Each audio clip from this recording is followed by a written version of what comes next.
Hello everyone, and welcome to the second installment of my overview of the Axis and Allies Stalingrad rulebook.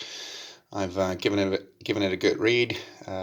Just want to go over a couple of rules and some questions I may have, or mostly just remarks. I don't have all that many questions at this point.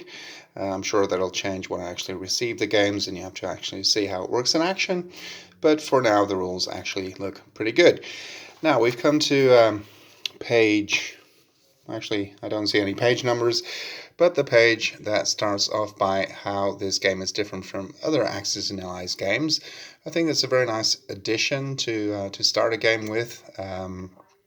Just so you know, usually you just tend to assume that things work the way they do in a game you already know. I remember when I first got Axis and Allies D-Day, I just assumed you'd be moving into the to the enemy's territory, because up till then that's what had always happened in Axis and Allies games. And in that one, that's actually not the case, and you stay adjacent, basically the same as in Axis and Allies North Africa. But anyway, so what's different about Axis and Allies Stalingrad? Well, first of all, you have order cards, attacking limits, contested zones, and single round combat. So you don't fight until one side has been completely eliminated. You just fight a single round of combat, and units can coexist in the same space. There's also a stacking limit of 8 pieces, but 4 air units per airfield zone, so they can't land anywhere. The same as in North Africa, really. So for air units, there's a stacking limit if they're actually on the ground. If they're flying in the air, there's not, or I'm not actually sure if there's no limit whatsoever. Maybe, it does say specifically 8 land units, so I suppose you could have as many as you like. But I guess in practice, you won't have enough air units to use them everywhere and anywhere you like. Also, each zone is always controlled by one side or the other. Even though units can coexist in the same space, it's still controlled by one side or the other, which is significant because zones can have various how do you put that? They can exist in various states, as we will soon see.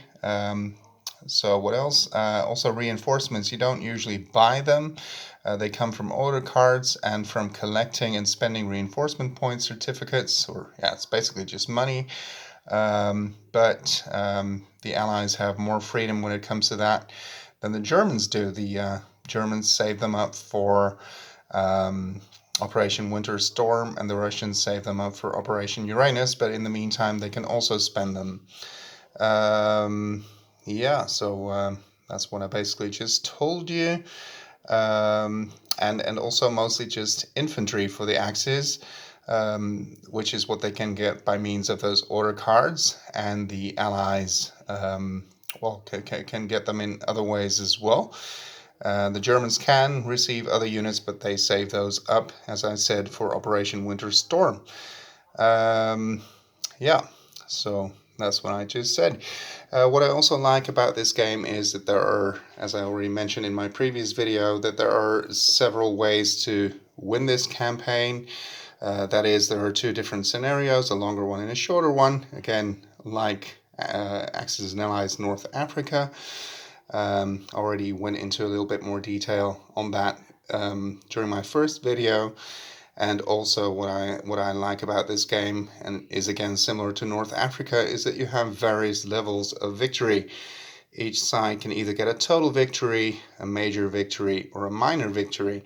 And what I like about that is I actually do that in a lot of scenarios that I designed myself for various games, such as Tide of Iron or Memoir 44, that there are several ways to achieve victory. Why do I like that? Well, because otherwise, if there's just one way to achieve victory, one side tends to just give up. Oh, I can't achieve victory anymore, so let's just not play on. But yeah, I mean, you might not achieve a total victory, which should be rare anyway, I suppose. And not even a major victory might be possible in certain cases, but you can still play on for a minor victory. So this concludes my video about how this game is different from existing Axis and Allies games to date.